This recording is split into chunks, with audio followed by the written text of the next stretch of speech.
Eco garden Lucknow में आज 1,72,000 शिक्षा मित्रों का हुजूम उमड़ पड़ा है। बड़ी बड़ी संख्या में शिक्षा मित्र इको गार्डन में मौजूद हैं। इको गार्डन इतना बड़ा पार्क है कि जहां पर भर पाना मुश्किल है और आज जो है यहां पर शिक्षा मित्रों का आंदोलन चल रहा है।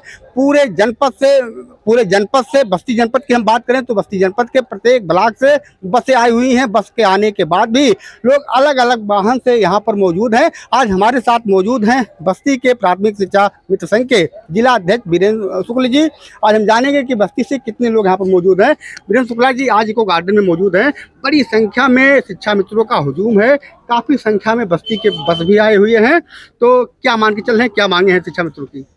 प्रदेश नेतृत्व के आह्वान पर और शिक्षा मित्र पूर्ण रूप से परेशान होकर सरकार की अत्याचार की पराकाष्ठा को देखते हुए लगभग 7 सालों से 6 सालों से जो है 1 पैसे की मानदेय की वृद्धि और तमाम प्रकार के शोषण को देखते हुए यह प्रदेश नेतृत्व के आह्वान पर पूरे प्रदेश से सारे जनपदों के से शिक्षा मित्र इको गार्डन में आए हुए हैं। रही बात जनपद बस्ती से, हमारे जनपद बस्ती से लगभग 2000 की संख्या जो है शिक्षा मित्रों की आई हुई है। लगभग 20 बस और जो है 4 पहिया गाड़ी और निजी साधनों के द्वारा आए हुए हैं। हम सरकार से जो है लड़ने नहीं आए हैं, हम सरकार से अपनी वेदना व्यक्त करने आए हैं, क्योंकि हम सरकार इसी देश के, इसी प्रदेश के और इसी सरकार के अंग हैं। और उस बेसिक शिक्षा विभाग में हम कार्य कर रहे हैं, जिस बेसिक शिक्षा विभाग में अध्यापक जो है 50,000 से लेकर 1.5 लाख रुपए पा रहा है और हम 10,000 रुपए, और वो भी मात्र 11 महीने पा रहे हैं।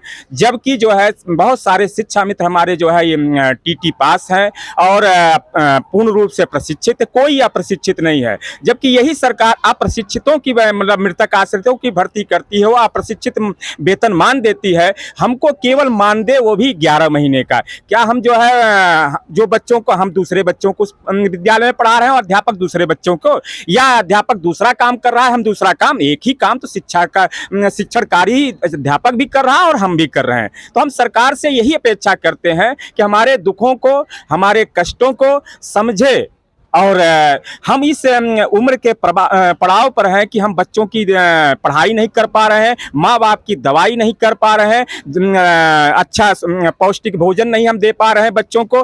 तो हम इस योगी जी से, माननीय योगी जी से निवेदन करते हैं कि आप सरकार में जब नहीं थे, एक केवल सिर्फ सांसद थे, तो बड़ी सी बातें करते थे कि शिक्षा मित्रों को जो है ये होना चाहिए, वह होना चाहिए और अखिलेश सरकार को करना चाहिए। लेकिन जब आप सरकार में आए तो यही आप जो है दोहरी नीति एक ठीक नहीं है। वही दूसरी तरफ हमारे यशस्वी प्रधानमंत्री भी बनारस की धरती पर जो है शिक्षा मित्रों से उन्होंने वादा किया था कि जो है हम आपके सांसद के रूप में हम आपके साथ हैं और आपका हक और हकूक मिलेगा। तो मैं निवेदन पूर्वक, आग्रह पूर्वक अभी हम करते हैं कि जो है हमारी मांगे माननीय मुख्यमंत्री जी माने, और हम कोई अनैतिक मांग नहीं कर रहे हैं। हम जो है 23 साल की सेवा कर रहे हैं। पता नहीं कितने बच्चे इस विद्यालय से डॉक्टर, इंजीनियर, नेता बने, और हम वहीं के वहीं, हमारा भविष्य खुद नहीं सुरक्षित है। हमारा भविष्य तो अंधकार में हुआ ही है। लेकिन अगर आप कुछ हमारी वेदना को सुन लेते तो हमारी आने वाली पीढ़ी, हमारे बच्चों का भविष्य सुधर सकता है। जी, तो देखिए, अगर आपकी बातें नहीं मानी गई तब अभी हम निवेदन करेंगे जी।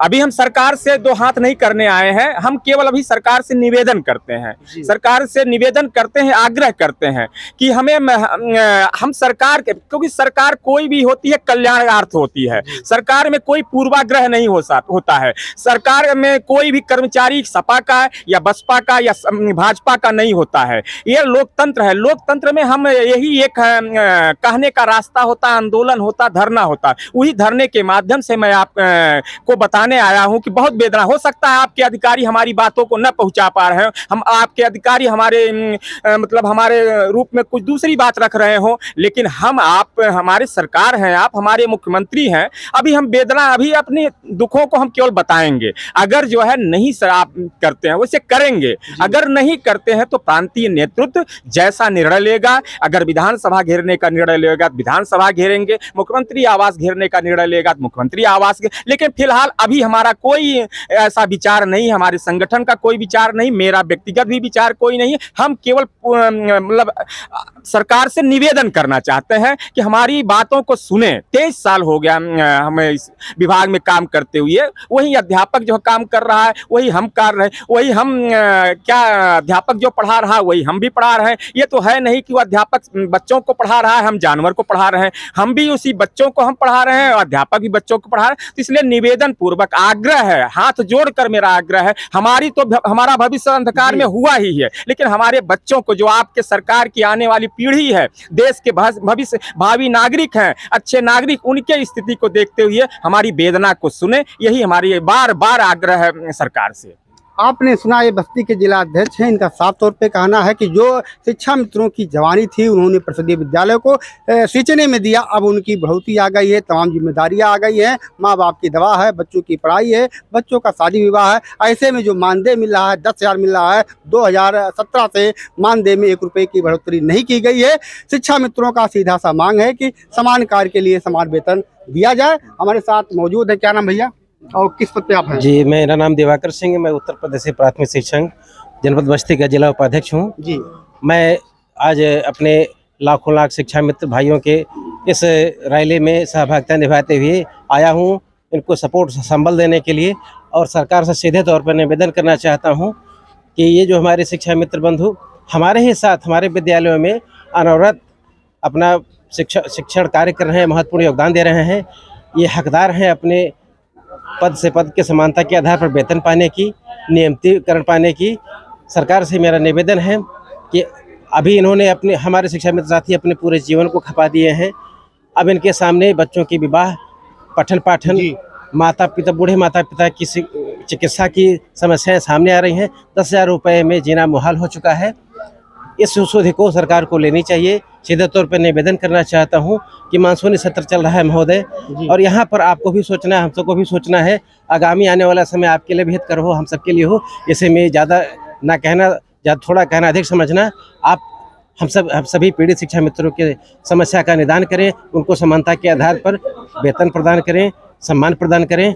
बहुत बहुत धन्यवाद। बाड़ी को विराम देना चाहता हूँ। देखिए, अभी और लोग हैं, हम और लोग से भी मिलवाते हैं। क्या नाम भैया?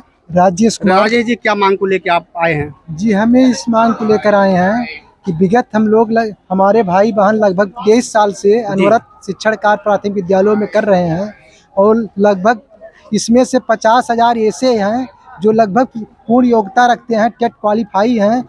कम से कम सरकार को ये चाहिए जो लोग सरकार समान कार्य के हिसाब से समान वेतन दे, और नहीं तो कम से कम जीविकोपार्जन लाभ जो भी हो सकता है कम से कम 30-40 हज़ार मानदेय तक ही सीमित रखे, लेकिन कम से कम उनको जीवन जीने लायक कुछ दे। आपका नाम भैया? नवल किशोर वर्मा। वर्मा जी, क्या मांगे हैं और क्या शिक्षा मित्रों को दिक्कतें हो रही हैं? शिक्षा मित्रों को पूरी दिक्कतें तो अर्थ से ही लेकर के हैं, पैसे से लेकर के हैं जी। क्योंकि पैसे के अभाव में जी हम लोगों का मान सम्मान नहीं हो पा रहा है, जबकि विद्यालय में हम लोग पूरी तरह से अध्यापक के समान ही कार्य करते चले आ रहे हैं। बीच में हमको सरकार ने सम्मान दिया था, लेकिन जो कुछ भी हुआ दुर्भाग्यवश हुआ। लेकिन हम वर्तमान सरकार से चाहते हैं कि इस सरकार का दूसरा सत्र चल रहा है, एक पंचवर्षीय बीत गया, दूसरा पंचवर्षीय चल रहा है, तो हम सरकार से यही चाहते हैं कि आप बहुत समाज कल्याणकारी योजनाएं चला रहे हैं, अपनी चर्चा, अपना बखान। तो आपकी मांग है कि समान कार्य में समान वेतन दिया जाए। आपका क्या नाम भैया? इफ्तिखार अंसारी, जनपद कुशीनगर। कुशीनगर से आप आए हुए हैं? कैसे आए हैं यहाँ? बस से आए हैं। कितने लोग आए यहाँ पे जनपद से? हमारे यहाँ करीब 14 बस और अपने पर्सनल गाड़ी से आए हैं, कुछ लोग अपने ट्रेन से आए हैं। क्या मांगे हैं? मांग हम लोग का यही है सर कि दुकान जो सरकार समान कार्य समान वेतन दे। जो अध्यापक 9 से 3 विद्यालयों में काम कर रहा है उतना वो पा रहा है 70-80 हज़ार। हम लोग 9 से 3 काम कर रहे हैं, 10,000 रुपया पा रहे हैं। 10,000 रुपये में हम लोग का बच्चों का पालन पोषण नहीं हो रहा है। बूढ़े माँ बाप पड़े हुए हैं घर में, उनकी दवाई नहीं हो पा रही है, तमाम तरह की समस्या है। इसीलिए हम सरकार से हाथ जोड़ के निवेदन करते हैं कि जिस तरह से अन्य अध्यापकों का भी समान वेतन दे रही है, उसी तरह से हम लोग को भी समान वेतन देने की कृपा प्रदान करें। तो देखिए, ये है शिक्षा मित्रों की पीड़ा है। वास्तव में शिक्षा मित्रों की ज़्यादा पीड़ा है। 2017 से लेकर के आज तक 1 रुपया बढ़ा नहीं गया। 10,000 रुपये मानदेय पर कार्य करना पड़ रहा है। इस महंगाई में 10,000 में शिक्षा मित्र का घर चलना मुश्किल हो रहा है। आज देखना होगा कि इस वार्ता में योगी सरकार द्वारा शिक्षा मित्रों को लेके क्या हल निकाला जाता है। अभी हम कुछ देर पहले धरना स्थल की लाइव तस्वीरें आपको दिखाएंगे। तब तक के लिए नमस्कार, धन्यवाद।